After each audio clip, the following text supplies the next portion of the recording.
A boy from the wilderness, 1732 to 1743.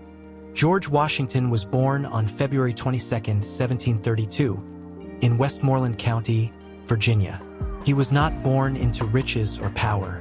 His father, Augustine Washington, was a tobacco planter, and his mother, Mary Ball Washington, was a strong-willed woman who raised him with discipline and faith. When George was just 11 years old, his father died. The loss changed everything. George didn't get to attend college like other wealthy boys. He received only a basic education. But he made up for it with something else: character. He copied over 100 rules of proper behavior into a little notebook, lessons on manners, respect, and control. This wasn't just about being polite. For Washington, these were the foundations of being honorable, a theme that would guide his entire life.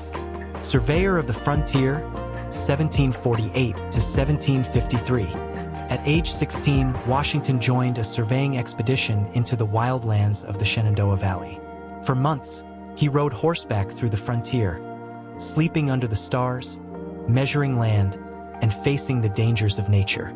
By 17, he was a professional land surveyor, mapping out Virginia's rugged lands and building his knowledge of the territory and of survival. During these years, he also became obsessed with something else: land. Owning land meant independence. It meant status. It meant power. George was building his future 1 acre at a time. A young soldier's trial, 1754 to 1758. In 1754, the 22-year-old George Washington got his first command during the early days of the French and Indian War. He led an expedition to push French forces from the Ohio Valley and failed. At Fort Necessity, Washington and his men were ambushed. He was forced to surrender. It was the only surrender of his life, and it was humiliating. But George learned from failure. He witnessed the flaws of the British Army, saw the power of native alliances, and experienced the pain of loss. By the end of the war, he had seen real combat. He had nearly died in battle. Bullets passed through his coat, and horses were shot from under him. Yet he survived. But the British never gave him full military respect. So Washington resigned and returned to Virginia. The gentleman planter, 1759 to 1774. In 1759, George married Martha Custis, a wealthy widow with 2 children. With her came thousands of acres and dozens of enslaved workers, and George became one of the richest planters in Virginia. At his home, Mount Vernon, he worked hard, waking before sunrise, managing crops, overseeing workers, and reading about science, politics, and philosophy. He also served in the Virginia House of Burgesses, slowly growing more frustrated with British control. As taxes and laws from London increased, like the Stamp Act, Townshend Acts, and Tea Act, George, like many colonists, felt betrayed. He had fought for the British crown, but now that same crown treated the colonies like children, with no voice and no vote. The time for loyalty was ending. America's first commander, 1775 to 1781. In 1775, with rebellion spreading, the Continental Congress needed a leader for the colonial army. They chose George Washington, not because he was the best general, but because he was trusted, respected, and represented unity. He took command near Boston, leading a poorly trained, poorly clothed, and poorly armed group of farmers and volunteers. But what they lacked in strength, Washington gave them in spirit. He avoided large battles with the British, instead focusing on survival. His tactics were about endurance, retreat, and timing. Then came a moment that changed everything. On Christmas night, 1776, Washington led his men across the frozen Delaware River. In the snow and silence, they marched through the night and attacked the Hessians at Trenton, winning a much-needed victory. That night, Washington didn't just win a battle. He saved a revolution. Valley Forge and the will to fight. 1777 to 1778. Winter came, and with it, suffering. At Valley Forge, in Pennsylvania, Washington's army faced hunger, disease, and bitter cold. Soldiers had no shoes, no coats. Some starved, others deserted. But Washington stayed. He visited the sick. He wrote endless letters begging Congress for help. He trained with his men, marched with them, suffered with them. Out of that suffering came strength.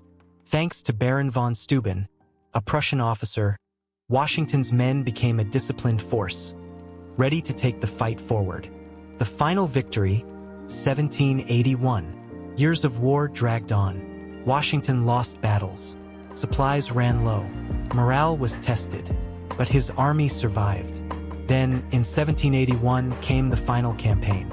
With help from the French Navy and troops under Lafayette, Washington moved to trap the British at Yorktown, Virginia. After weeks of siege, British General Cornwallis surrendered. On October 19, 1781, the war was over. America was free. The Greatest Resignation, 1783. After the war, Washington did what few leaders in history have done. He resigned.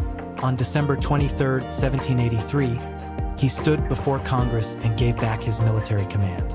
"I retire from the great theater of action," he said, and returned to Mount Vernon. King George III reportedly said, "If he does that, he will be the greatest man in the world." Washington had won the revolution and walked away from power.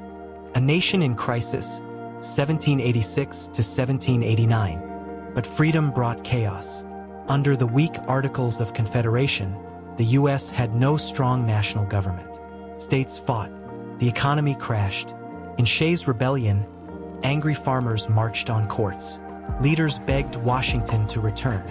In 1787, he presided over the Constitutional Convention in Philadelphia, guiding the creation of a strong federal government. In 1789, he was elected unanimously as the first president of the United States. Mr. President, 1789 to 1797. Washington knew he was setting the rules for every president to come. He refused the title of His Majesty or Your Excellency. He simply said, "Mr. President." He built the first cabinet, signed the Bill of Rights, and created the basic shape of American government. But politics were changing. His cabinet members, Jefferson and Hamilton, began to fight. Political parties formed. Washington hated this division, but he could not stop it. He led through crisis like the Whiskey Rebellion, where he personally led troops to restore order. He kept the U.S. out of war with Britain and France, and kept unity between the North and South. The farewell, 1796. After 2 terms, Washington shocked the nation again. He announced he would not run for a 3rd term. In his farewell address, he warned Americans, "Don't form political parties. Don't get involved in European wars. Stay united." His decision set a powerful tradition that no president should stay too long in power. Final days, 1797 to 1799. Washington returned to Mount Vernon. He was finally free to live as a private citizen.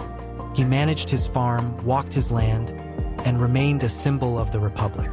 But in December 1799, after riding in the rain and snow, he caught a severe throat infection. Despite treatments, Washington died on December 14, 1799, surrounded by family and servants. His final words were, "I am not afraid to go. 'Tis well." Final scene, the legacy. George Washington didn't want to be a legend. He wanted to serve with honor.